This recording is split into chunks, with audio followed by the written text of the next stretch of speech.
tausayin ƙasar nan tamu Najeriya wallahi. Saboda jiya babanmu ya bani wani labari na tausaya ma a turawa asiri suka mana. Ƙarya ce. Ni ne nan ƙarya yake. Allah ne ke ma ƙarya. To uban naka ba boki na bane. Ka ce na ce ƙarya yake. Ba wani asiri da tura suka mana. Mu gyara halayen mu. A haka in ma asiri ne mu muka yi kanmu. Talaka na kauna baya kauna talaka dan uwansa. Mai kuɗi baya kauna talaka baya kauna mai kuɗi. Sai ka gaya mini ci gaban da shugaban suka maka.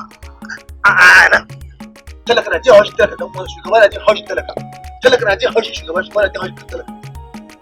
Haka kawai. Talaka kwana da yunwa, tashi da yunwa, ba mu aikin yi. Shugabannin su shuru.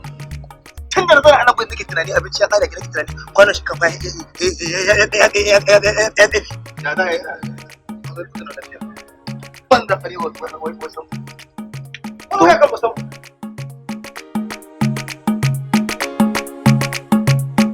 kira abin da